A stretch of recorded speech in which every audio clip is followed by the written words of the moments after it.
Bien, bonjour à tous, bienvenue au Collège de France en ce lundi matin. Je remercie évidemment Marc Fontcave pour son aimable présentation, son aimable invitation. Et je suis évidemment ravie de vous retrouver pour vous parler de ce qui me passionne depuis maintenant bien longtemps, et que cette merveilleuse institution qui m'a accueillie voilà maintenant 6 années me permet de partager avec le plus grand nombre, ce qui est un privilège insigne. Alors, pour installer le cadre de mon propos de ce matin, je vais partager avec vous, si j'y arrive, oui, voilà, tout va bien. Je voudrais partager avec vous la page d'accueil du site internet de la Fondation du Collège de France, qui vous est sans doute familière et qui décline les différentes missions du Collège de France, enfin les missions de la Fondation en tant qu'elle soutient l'activité du Collège de France, la recherche, l'innovation et la transmission. Alors, le choix des personnes qui ont conçu le site pour figurer l'objectif « Comprendre l'homme et le monde », vous voyez, c'est le carré, enfin le rectangle en haut à gauche, est une très belle photographie en contre-plongée d'une partie de temple en style corinthien. Alors, je n'ai pas pu identifier le temple, mais ce choix est très significatif et très intéressant pour ouvrir mon propos, puisque la photographie évoque immanquablement l'Antiquité et ses temples de marbre. Alors, les plus célèbres à cet égard sont bien sûr les monuments de l'Acropole, les propylées, donc l'entrée du... Attendez, oui, voilà. Donc, vous avez les propylées ici, vous avez le petit temple d'Athènes à Niké, à droite de l'entrée de l'Acropole. Vous avez bien sûr le Parthénon et le magnifique petit temple que l'on appelle Erechtheion, qui se situe du côté nord. Alors, les incendies de cet été ont évidemment frappé les esprits, et ces incendies qui se sont, vous le savez, propagés dans l'ensemble de la Grèce, en tout cas une large partie de la Grèce, étaient d'autant plus impressionnants quand ils étaient évidemment sur cette photographie de presse associée à l'Acropole. On voit bien que c'est un des symboles de la Grèce qui se trouvait ainsi comme mise en danger par ce qui était en train d'arriver. Donc les incendies ont frappé les esprits, on voit bien qu'il y a là une mise en perspective intéressante. Autre image qui est apparue dans la presse de l'été, c'est évidemment le surtourisme de cette acropole. Surtourisme qui a impliqué quelque chose d'extrêmement contestable, à savoir la bétonisation du site. Or, vous savez, quand on bétonne un site, c'est extrêmement difficile ensuite de le refouiller. Donc, voilà, toute une série de mises en perspective autour de la Grèce antique, autour de ces monuments. Donc, dossier de l'été, mais il est un autre dossier qui revient régulièrement aussi dans les médias, c'est celui de la restitution des marbres de l'Acropole exposés au British Museum, dont vous avez ici un exemple. Et cet exemple provient de la remarquable frise qui courait tout au long, tout autour du Parthénon pendant l'Antiquité jusqu'au début du XIXe siècle, quand les marbres ont été déposés et emmenés en Grande-Bretagne. Alors ces marbres, dans leur apparence dépouillée, vous le voyez à l'écran, encore accentuer cette apparence dépouillée par un ricurage à la brosse absolument aberrant qui a eu lieu dans les années 1930, et on l'a appris relativement récemment. Et ces marbres blancs ont contribué à construire l'image de ce que mon collègue Philippe Jocquet a appelé dans un livre paru en 2013 le mythe de la Grèce blanche, avec ce sous-titre « Histoire d'un rêve occidental ». Car en fait, on l'oublie parfois, ou on l'ignore. La frise du Parthénon, ça devait être ça, et pas ça. Et j'ai mis ici en évidence la partie. Bon, évidemment, ici, vous avez une extrapolation, puisque le récurage malheureux des années 30 empêche évidemment d'identifier les restes de couleurs. Mais la frise était colorée.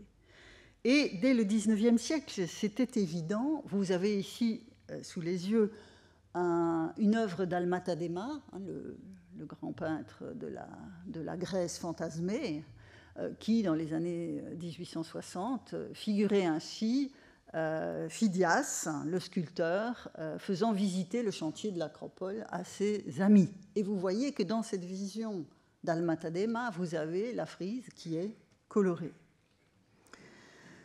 Alors, je ne m'appesantirai pas sur ce point, car ce n'est pas vraiment mon propos, mais il faut être conscient, quand on pense à la Grèce antique et à ses monuments, il faut être conscient du goût des Grecs pour l'or, pour les couleurs vives, et tout ce qui, aujourd'hui, nous semblerait passablement kitsch, si vous me passez l'expression, et que le nouveau musée de l'Acropole, à Athènes, que je vous recommande vivement de visiter si vous n'avez pas encore eu l'occasion de le faire, il est absolument magnifique.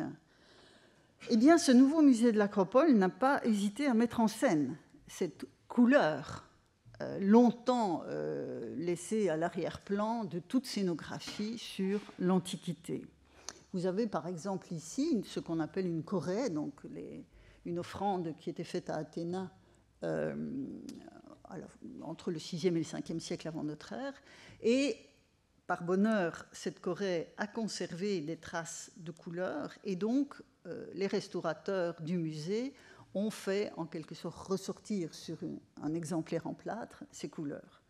Le musée, enfin l'université, pas le musée, l'université de Cambridge est même allée plus loin dans sa collection de plâtres.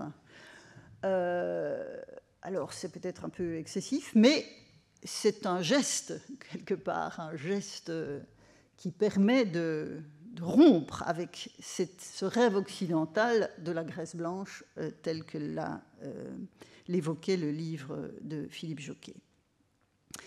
Parce qu'il est clair que l'image de la Grèce et de ses marbres blancs, elle est omniprésente dans notre culture, dans notre propre culture. C'est par exemple la marque de cette salle du musée du Louvre que vous connaissez sans doute, c'est la salle de la Vénus de Milo que vous avez là tout au fond, et vous avez toutes ces représentations qui, d'une manière ou d'une autre, devaient être colorées. Et il y a donc cette vision d'une Grèce blanche dont je veux partir, parce que, en posant ainsi le cadre de mon propos, je veux attirer votre attention sur cette notion de rêve occidental, et plus largement sur la notion d'héritage qui dépasse de loin la seule question de la sculpture et de l'architecture. En effet, comme vous le savez, la tradition gréco-romaine a nourri la culture occidentale pendant des siècles, instillant dès lors un sentiment de familiarité avec cette culture antique, avec un monde qui reste évanoui, bien entendu. Et finalement, s'est installée l'idée, la conviction que notre propre culture était l'héritière directe des acquis les plus fameux des brillants esprits de l'Antiquité d'Athènes, que ce soit à Athènes ou à Rome. Et on fait généralement référence, pour le montrer, à des mots qui nous sont familiers, qui sont directement hérités de ce vocabulaire. Démocratie, économie, philosophie, c'est du grec, mais aussi république, empereur, dictature, censure, c'est du latin. Autant de références à ce qui apparaît globalement comme des enracinements profonds dans l'Antiquité. Alors, je ferai 2 remarques à ce sujet. La première tient à la nécessité pour tout travail scientifique de se déprendre de ses propres déterminismes culturels pour étudier son objet. Tous les prétendus héritages de l'Antiquité n'échappent pas à ce présupposé de méthode qui impose de renoncer au jeu de miroir, pourtant tellement séduisant, et de favoriser le préalable de l'étrangeté, quitte à nuancer ce préalable au fil de la recherche. En d'autres termes, comme l'anthropologie culturelle analyse des populations autres, en s'extrayant au maximum de son milieu d'origine et en allant vivre parmi les populations que l'anthropologue observe, de la même manière, l'anthropologie historique, dont je me revendique, doit-elle aussi adopter un regard décentré pour investiguer son propre terrain. Alors bien sûr, c'est évident, je ne peux pas observer les Grecs comme le ferait un anthropologue qui va s'installer dans une tribu d'Amazonie. Je ne peux pas observer les Grecs, je n'ai plus accès à une observation directe des sociétés que j'étudie. Il me faut passer par d'autres vecteurs d'information que sont les documents. Et c'est de cet aspect de mon métier et de ma recherche que je souhaite vous parler ce matin en prenant l'exemple du sacrifice grec. Mais avant de passer au cœur de mon propos, je voudrais encore vous dire un mot pour planter le décor. En effet, comme Marc Fontcave l'a évoqué, donc l'intitulé de ma chaire, c'est « Religion, histoire et société dans le monde grec antique ». Or, s'occuper de religion grecque antique, ou en d'autres termes de polythéisme, c'est assurément rompre avec la notion d'héritage que je viens d'évoquer. En effet, quand on aligne les domaines où s'applique la notion d'héritage, la religion ne fait évidemment pas partie de la liste. On entend régulièrement parler, je l'ai dit, des racines grecques avec la philosophie, la politique, les racines romaines avec le droit, l'idée d'empire. Mais dès qu'il s'agit de religion, les racines sont considérées comme chrétiennes. Je parle évidemment de l'Europe occidentale, enfin du monde occidental. La religion est assurément la sphère de la vie des anciens qui a connu la fracture la plus profonde et la plus décisive au cours des siècles qui ont doucement acheminé notre monde occidental vers le Moyen-Âge. Si je reviens dans la salle du Louvre,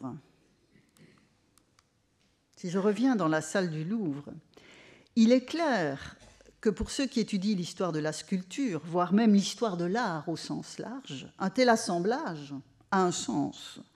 Mais pour ceux qui, comme moi, étudient le polythéisme grec, c'est autre chose, car cet ensemble est complètement artificiel en regard de l'ancrage historique de ces objets. En contexte grec, qui est celui de la dite Vénus de Milo, qui est en fait une Aphrodite de l'île de Mélos, et des originaux qui sont derrière ces copies romaines. Par exemple, ici, vous avez une statue dont l'original... Ici, c'est une copie romaine, mais l'original a sans doute été sculpté à Athènes à la fin du Ve siècle, avant notre ère. Donc, ces objets avaient une fonction cultuelle. Ces statues étaient autant d'offrandes à la déesse, en l'occurrence Aphrodite, censées lui plaire par une évocation particulièrement efficace de sa puissance, tout en faisant ressentir cette puissance à ceux qui l'honoraient. Donc, ici, vous avez une décontextualisation complète.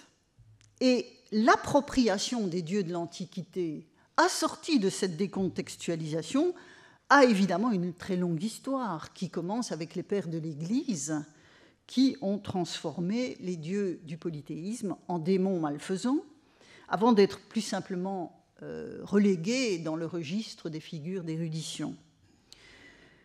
Et comme bien des aspects de la culture classique allaient s'inscrire dans la tradition chrétienne, eh bien, les dieux qui peuplaient cette culture devenaient de simples figurants sur une scène où ils n'avaient plus guère de rôle à jouer, sauf un rôle décoratif.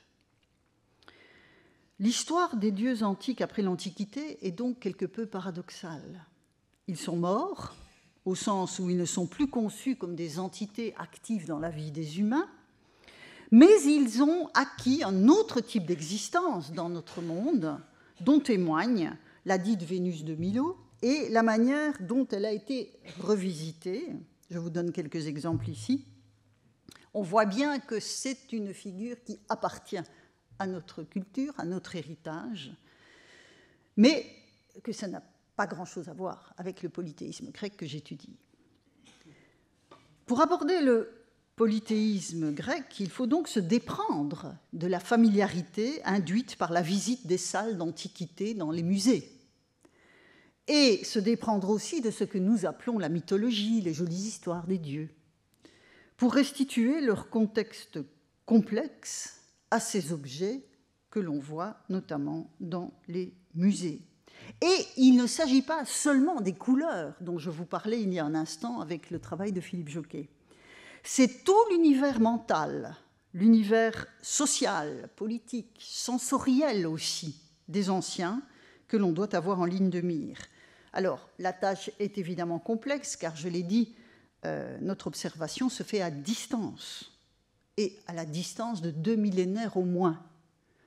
Donc, il y a un saut à consentir et un décentrement qu'il faut opérer pour précisément ne pas projeter sur l'Antiquité les déterminismes culturels qui sont hérités de notre propre héritage, de notre propre histoire et de la manière dont nous avons resémantisé l'Antiquité. Et cette appréhension globale est d'autant plus importante à garder en ligne de mire quand on tente de comprendre le rituel central qui est accompli par les Grecs et les Romains, à savoir le sacrifice. Alors, j'entre donc maintenant véritablement dans le cœur de mon propos pour vous parler de cette culture sacrificielle qui est celle des Grecs anciens. Je vous rappelle tout d'abord quelques évidences. Première évidence, le sacrifice est omniprésent dans les cultures de la Méditerranée et d'ailleurs. Le sacrifice est un rituel qui est en lien avec l'alimentation en viande. Il y a donc, par ce biais rituel, une sacralisation de la viande et de sa consommation dans les cultures sacrificielles.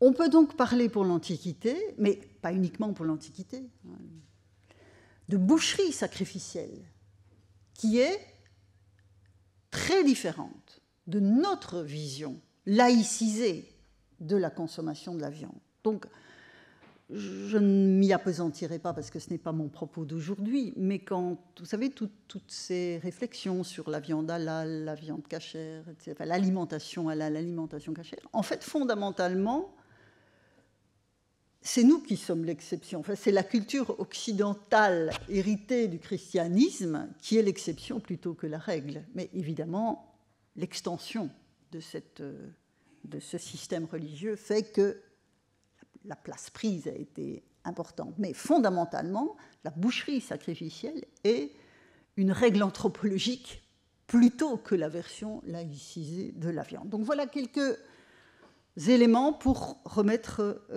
les choses en perspective. Alors maintenant, comment accède-t-on à la connaissance du sacrifice grec, puisque l'observation directe en est impossible? Il y a plusieurs vecteurs, et ce sont ces différents vecteurs que je voudrais vous présenter et vous expliquer. Tout d'abord, il y a évidemment les textes qui sont hérités de la tradition manuscrite, donc les auteurs anciens dont nous avons perpétué la transmission des textes. Il y a aussi les textes épigraphiques, c'est-à-dire des inscriptions sur pierre qui sont mises au jour par l'archéologie. Il y a l'iconographie, notamment l'iconographie des vases, dont je vais vous parler dans un instant. Et enfin, la zooarchéologie, c'est-à-dire une approche relativement récente, elle a quelques décennies, mais c'est assez récent, de l'archéologie, qui tient compte maintenant sur les sites de fouilles des ossements animaux qui sont mis au jour. Avant, ce genre de choses était relégué dans les rebuts. Maintenant, il y a une véritable approche scientifique de l'étude des ossements qui nous en apprend beaucoup sur le sacrifice. Donc, même si, pour une part, notre documentation, eh bien, on la travaille depuis des décennies, il y a des nouveautés qui arrivent dans le champ de la recherche sur le sacrifice antique.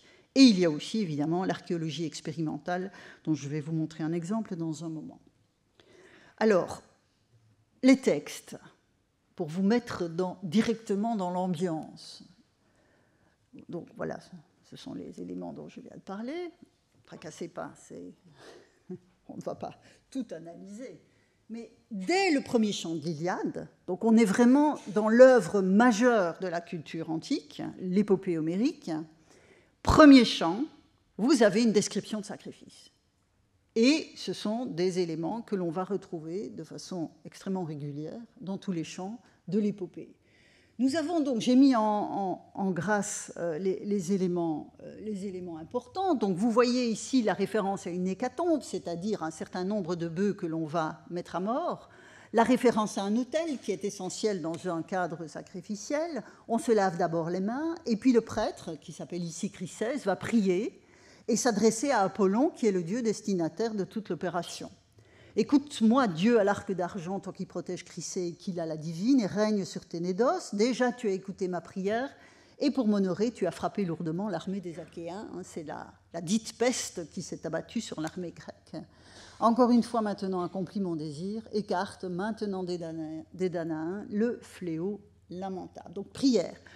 On se purifie, on se lave les mains, on interpelle le destinataire de l'opération, puis on égorge les animaux, on les écorche, on coupe les cuisses, donc on coupe les fémurs, on coupe les pattes arrière, on dégage les ossements, enfin ça ce n'est pas dit dans le texte, je donne une interprétation, on les enveloppe d'une couche de graisse, on pose dessus des morceaux de chair crue, et de cet ensemble, on fait la part du Dieu qui est mise sur l'autel et qui se consume en son honneur. Des libations interviennent, puis des jeunes gens, vous le voyez ici, tiennent des broches à 5 dents, ce sont des espèces d'énormes broches en métal. On enfile sur ces broches à 5 dents les viscères, une partie des viscères de l'animal, puis les cuisses se consument, donc la part du Dieu se consume sur l'autel, et on mange, les sacrifiants qui sont autour de l'autel mangent les viscères. Puis, on découpe le reste de l'animal, on fait rôtir la viande, et tout cela est suivi d'un banquet avec des chants, des danses, puis on boit du vin, et nous dit le poète, puisqu'évidemment le poète a une position de surplomb par rapport à la scène qu'il a créée et qu'il chante, il parle du Dieu, lui se plaisait à les entendre. Alors, qu'est-ce qu'on fait avec ça ? Voilà donc un premier document qui parle de sacrifice, et vous voyez qu'on a tout de suite quitté la graisse blanche. Donc, on a donc une série d'éléments avec une séquence que l'on retrouve aussi dans d'autres champs. Donc, premier type documentaire, les textes hérités de la tradition littéraire. Deuxième ensemble, les inscriptions. Les inscriptions qui ont l'avantage de ne pas avoir connu précisément cette transmission qui a pu altérer le document initial. Vous avez ici sous les yeux une remarquable stèle qui a été mise au jour au début des années 2000 dans la région de Larissa, donc en Thessalie, exactement la région qui a été inondée très récemment en Grèce, de façon assez dramatique. Et donc cette stèle, vous le voyez peut-être mal, mais ici, là, cette face est assez abîmée, mais celle-là est assez bien conservée. Elle est couverte d'inscriptions, couverte d'un texte. Un texte extrêmement important pour notre appréhension du sacrifice grec. Et puisque Marc évoquait tout à l'heure l'aide que la Fondation apporte aux professeurs du Collège de France, c'est précisément un des aspects de ma recherche que j'avais initié avant d'arriver au collège, mais que le collège m'a donné l'occasion, et la Fondation notamment, de poursuivre, c'est la mise en place d'un site internet qui s'appelle Collection of Greek Ritual Norms, et qui précisément rassemble les textes épigraphiques qui touchent aux questions de normes rituelles, notamment sacrificielles. Et donc, la belle stèle, la magnifique stèle que vous avez ici sous les yeux, est devenue en fait une entrée de cette Collection of Greek Ritual Norms. Donc, c'est un dossier de règlement concernant le culte d'une déesse anonyme à Marmarini. Donc, alors, évidemment, je ne vais pas vous montrer tout le fonctionnement du site, mais on a donc tous les éléments de contexte. On a le texte grec que nous avons donc...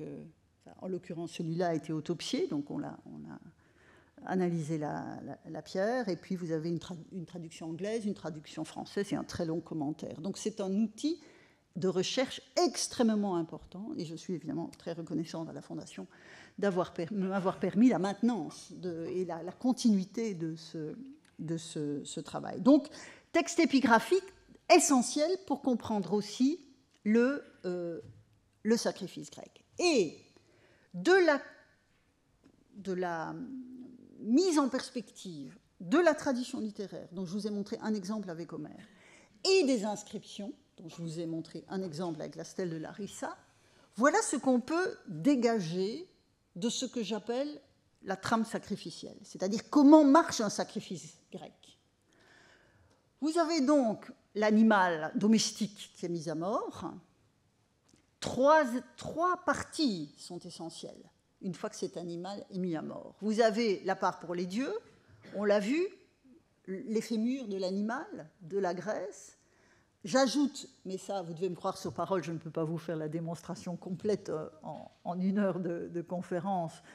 On ajoute aussi souvent dans la part du dieu les vertèbres du bas du dos et la queue de l'animal. Donc ça, c'est la part pour les dieux, qui est pour le ou les dieux destinataires, qui est donc intégralement consumé à la flamme de l'autel. Vous avez une part pour les principaux acteurs du sacrifice. On l'a vu avec les broches à 5 dents. Ce sont les viscères qui sont grillés pendant que la part du dieu se consume et qui sont mangés par les sacrifiants. Et puis, vous avez le reste de l'animal qui est divisé pour la communauté sacrifiante qui se régale dans le cadre d'un banquet. À partir du moment où le sacrifice est suivi de ce genre de festivité, où les participants peuvent repartir chez eux avec leur part de viande et manger en famille. Vous avez donc des libations successives qui sont ajoutées à l'autel, et vous avez une atmosphère sonore. On l'a vu dans le passage dans le passage de l'Iliade, vous avez cette idée de la musique, des chants, de la danse. Donc, si l'on essaie de comprendre ce qui se joue lors d'un sacrifice, vous avez une perspective verticale qui doit être mise en évidence, c'est-à-dire la prière de Chrysès tout à l'heure le montrait, vous avez cette nécessité d'entrer en communication avec les dieux, et donc vous avez une perspective verticale qui se joue entre les hommes et les dieux, mais vous avez aussi une perspective horizontale qu'il ne faut jamais minimiser, c'est-à-dire une hiérarchie que le sacrifice va dessiner au sein de la communauté qui sacrifie. Parce qu'évidemment, si la représentation idéale d'un sacrifice dans l'Iliade vous dit que chacun a une part égale et se réjouit de la part qu'il reçoit, on sait évidemment, par la convergence de toute une série de documents, qu'il y avait des parts d'honneur. Et donc que la distribution elle-même créait une hiérarchie à l'intérieur même de la communauté sacrifiante. Donc ne jamais oublier qu'il faut concevoir ces deux perspectives l'une avec l'autre. Alors, on a vu donc un exemple de la tradition manuscrite avec l'Iliade. Je vous ai parlé des inscriptions. Maintenant, l'iconographie. Si vous allez au Louvre, vous voyez évidemment la salle de la Vénus de Milo. Vous avez aussi des salles avec des vitrines qui offrent l'image de ces remarquables vases. Ces vases qui sont originaires d'Athènes, d'Attique, c'est vraiment une tradition essentiellement attique, même si on en trouve dans d'autres régions, mais c'est massivement attique. Il y a des milliers de vases qui ont été produits et qui sont pour la plupart des vases de banquet. Justement, ce banquet qui suit un sacrifice, vous avez donc cette vaisselle sacrificielle, cette vaisselle de banquet qui porte des représentations qu'il nous faut, nous modernes, analyser. Ça fait partie de cette documentation sur laquelle nous pouvons nous fonder. Alors évidemment, il ne s'agit pas de photographie, c'est là qu'est toute la difficulté. De la même manière que j'évoquais tout à l'heure le défaut d'observation directe, ceci n'est pas une photographie.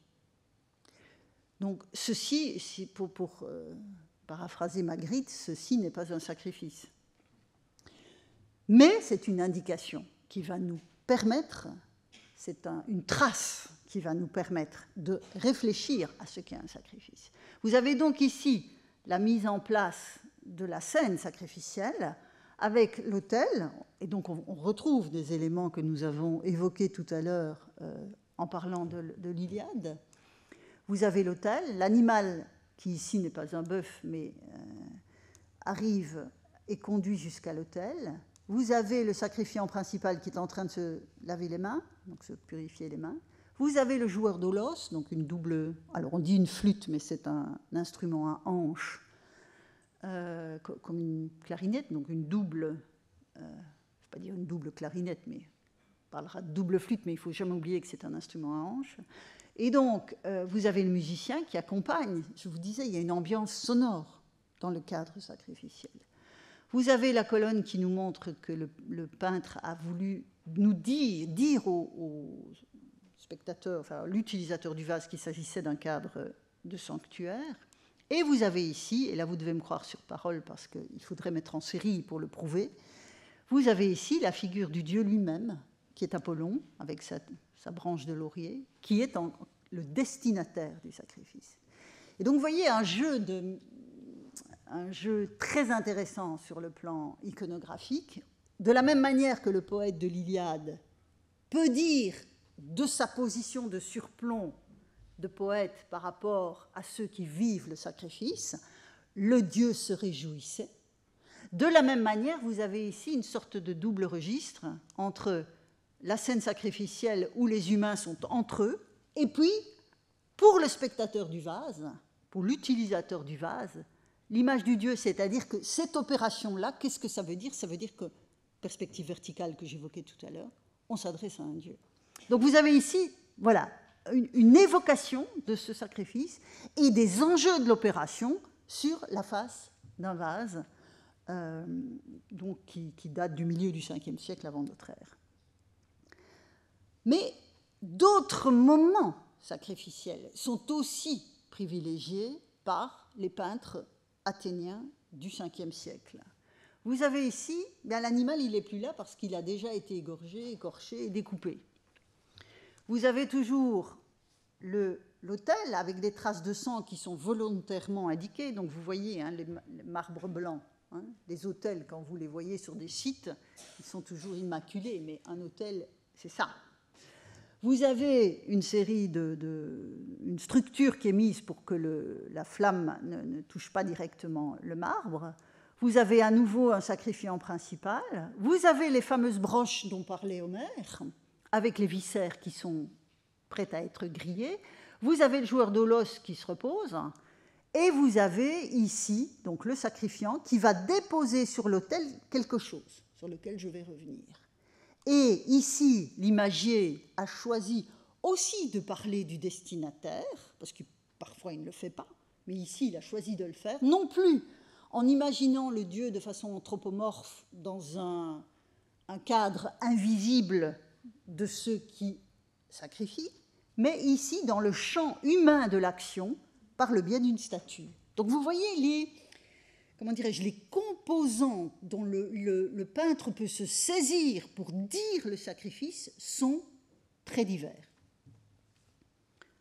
Alors, ici, nous sommes encore dans une autre temporalité sacrificielle. Vous avez donc ici la marque très claire de la flamme qui sort du foyer de l'autel. Vous avez la libation qui est en train d'être versée sur les viscères qui sont en train de griller, et à nouveau le sacrifiant principal que vous reconnaissez par sa barbe qui montre que c'est le plus âgé du groupe, qui va déposer sur l'autel quelque chose là que vous avez au milieu. Et à nouveau, ici, hors champ par rapport aux humains, vous voyez qu'ils ne regardent pas à droite, vous avez la figure anthropomorphe du destinataire de l'opération qui est à nouveau Apollon. Donc, autre choix, ici, fait par l'imagier, c'est ce moment où on va déposer la part divine, enfin la part pour le Dieu, sur l'autel et les viscères sont en train de griller. Alors, je vous ai dit, on a de l'iconographie, on a aussi de la zooarchéologie et de l'archéologie expérimentale. Or, quand on regarde ceci, on a un peu du mal à imaginer ce que c'est. En revanche, si on prend des fémurs que vous avez ici, qu'on les enveloppe dans la graisse de l'estomac de l'animal, ce qu'on appelle l'omentum, voilà ce que ça donne. donc l'archéologie expérimentale nous permet de considérer que ceci doit être cela, même si ce n'est pas une photographie, en l'occurrence, mais ce vase est exceptionnel. En l'occurrence, manifestement, l'imagier a essayé de représenter ce moment-là du sacrifice. À cela s'ajoute, sur ce vase qui est assez mutilé et dont vous voyez que la destinataire divine, cette fois c'est Athéna, mais selon le même principe des humains qui sont concentrés dans leur champ propre et à leur niveau spécifique, avec le registre divin qui est évidemment séparé, mais qui marque la destinataire divine de toute l'opération. Ici, vous avez à nouveau, on le voit malgré les absences, vous avez les viscères qui vont être grillés, et ici, sur l'autel, vous avez une sorte de chose incurvée, qui est précisément ce que j'évoquais tout à l'heure, à savoir les vertèbres de la fin du dos et la queue de l'animal. On sait qu'à Athènes, notamment, puisque nous avons affaire ici à des vases athéniens, mais dans d'autres cités aussi, puisqu'on a des inscriptions qui nous en parlent, on sait qu'au fémur et à la graisse s'ajoutait cette partie de l'animal, ici, qui donc qui est part intégrale de ce qui est destiné aux dieux. Pourquoi ? On voit bien que ça n'appartient pas à la tradition homérique. En tout cas, la tradition homérique n'y fait pas référence. En revanche, Aristophane, dans une de ses comédies, mais c'est un Athénien de cette période-là, dans une de ses comédies, fait référence à cette partie de l'animal, la queue qui se fait bien, nous dit-il. Et là encore, l'archéologie expérimentale est extrêmement intéressante, car cette partie de l'animal a une caractéristique intéressante pour une opération sacrificielle, c'est que n'importe quelle queue d'animal, ici, vous avez je crois, c'est un ovin et un bovin, s'incurve systématiquement quand elle est placée dans un feu ardent. Or, il y a dans la démarche sacrificielle la volonté d'être sûr que le Dieu est content, que le Dieu accepte, agrée le sacrifice. Et le fait que la queue s'incurve était en quelque sorte un signe divinatoire et permettait, ajouté à d'autres, de considérer que le sacrifice était bien reçu par le Dieu. Donc vous voyez ici cette mise en perspective de l'iconographie, c'est un zoom ici de l'image précédente, avec donc cet élément d'archéologie expérimentale, nous permet de comprendre un peu mieux comment se structure cette démarche et quels sont finalement les symboles qui sont placés sur le chemin du sacrifice pour créer cette relation positive avec les dieux.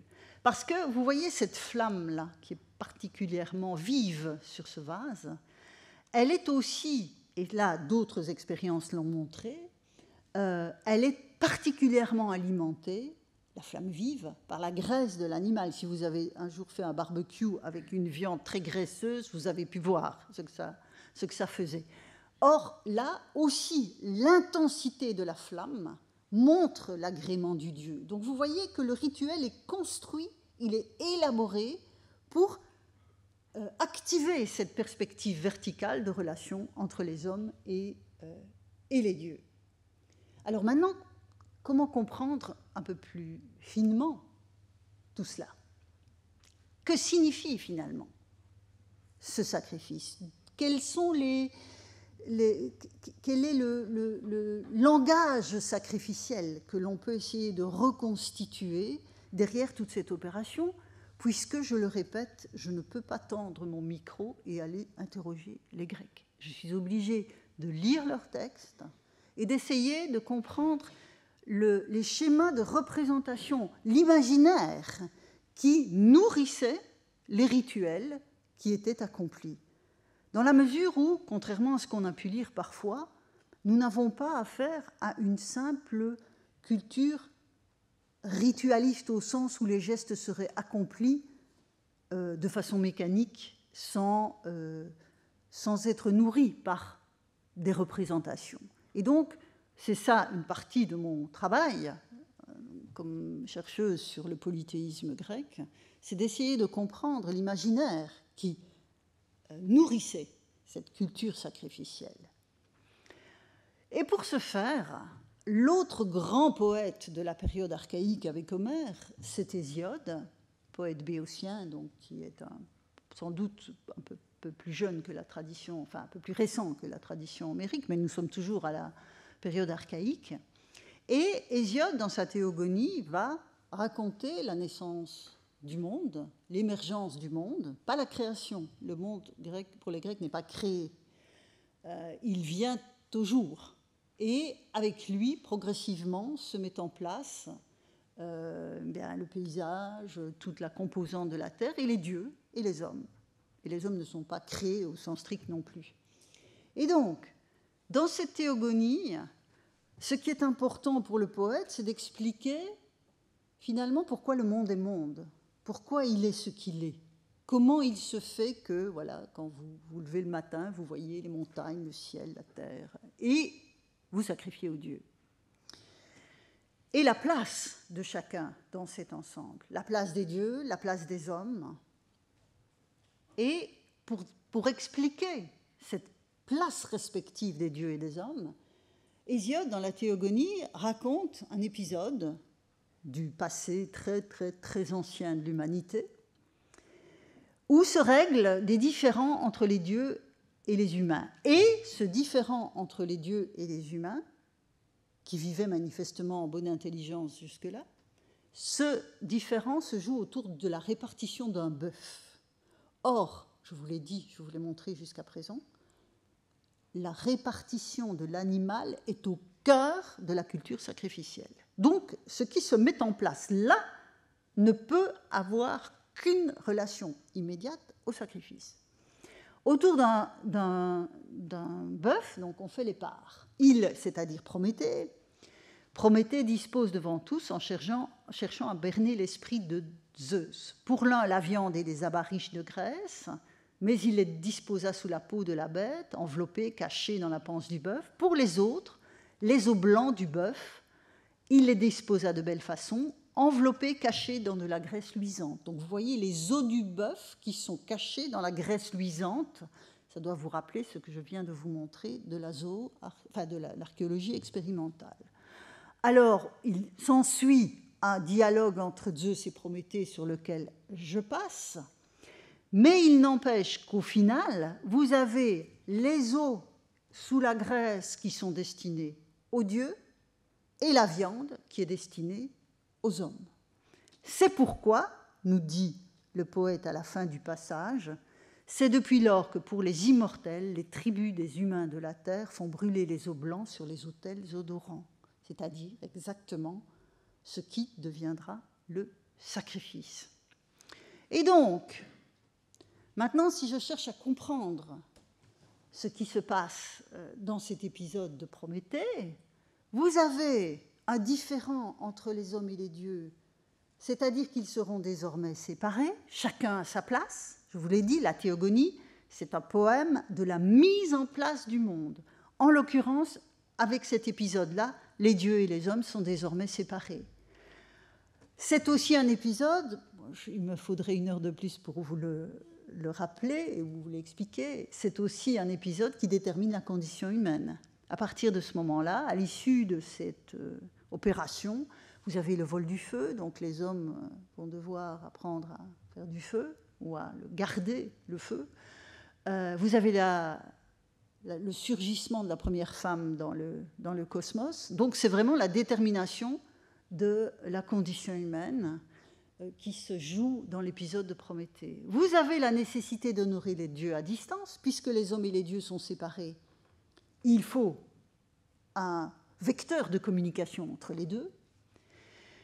Et vous avez donc la définition des statuts respectifs des dieux et des hommes. Les dieux immortels, eh bien, ils se contenteront de fumer Ce qui n'est pas un problème, on pourrait se dire en tant que moderne, tiens, c'est bizarre de donner aux dieux les os et la graisse, c'est-à-dire quelque chose d'absolument immangeable.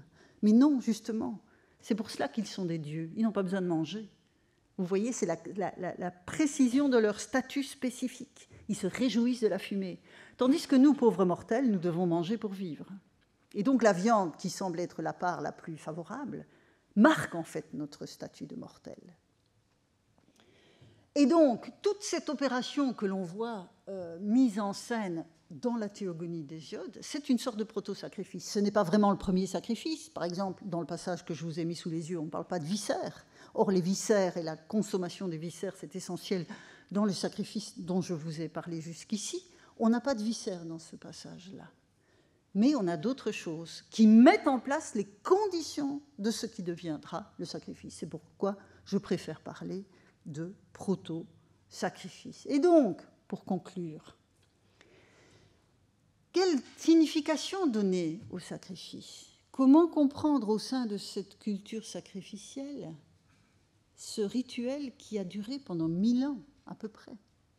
Enfin, à peu près, même davantage. Donc, c'est quelque chose de durable et de fondamental au cœur du polythéisme grec. Alors, vision des dieux séparés, il faut donc qu'ils communiquent. Le sacrifice est cette instance de communication. C'est ce que les imagiers des vases attiques nous montrent quand ils placent le dieu à la lisière de l'image. Ça veut dire, il doit entendre. C'est ce que Homère chante en disant d'Apollon qu'il se plaisait à les entendre, c'est-à-dire que la communication s'installe. C'est aussi une offrande, même si elle nous paraît bizarre, je vous l'ai dit, hein, on donne des os finalement, c'est quand même assez curieux, mais non, c'est une offrande alimentaire qui va déterminer, rappeler les statuts des acteurs de l'opération, tant sur le plan vertical, je le disais tout à l'heure, dans cette relation des hommes aux dieux, mais aussi sur le plan horizontal. Le sacrifice est un puissant déterminant pour les positions respectives des acteurs sociaux. Et globalement, dans un monde grec antique qui est fondé sur la culture de l'hommage et de l'honneur, c'est un rituel d'hommage à un dieu qui permet d'obtenir sa bienveillance. C'est là aussi quelque chose d'absolument fondamental, cette nécessité de rendre hommage. Et là encore, et je terminerai là-dessus, là encore, c'est quelque chose qui concerne les dieux, bien sûr, mais qui est fondamental dans la société des hommes également. Si je vous dis que dans les découvertes archéologiques des inscriptions telles que celles que je vous ai montrées tout à l'heure, ce que je vous ai montré tout à l'heure, c'est une norme rituelle. Le site internet et le projet de recherche que je mène depuis plusieurs années maintenant, c'est sur les normes rituelles. Mais si l'on regarde la quantité relative des types d'inscriptions qui sont mis au jour, ce sont les décrets honorifiques qui sont les plus attestés dans les trouvailles épigraphiques. C'est-à-dire que, donc, un décret honorifique, qu'est-ce que c'est? C'est l'inscription sur pierre de l'hommage qui a été rendu par une communauté à l'un de ses membres et qui en a gardé la mémoire. Et donc, c'est massif dans notre documentation épigraphique. Ça veut dire que la Grèce, c'est vraiment une culture de l'honneur, de l'hommage. Et évidemment, comme les dieux sont des acteurs essentiels de la vie de ces communautés, le rituel d'hommage et d'honneur par excellence à leur égard, c'est le sacrifice. Et vous voyez, en tout cas j'espère vous l'avoir montré, que nous sommes très très loin de la blancheur des marbres de l'Antiquité classique. Merci pour votre attention.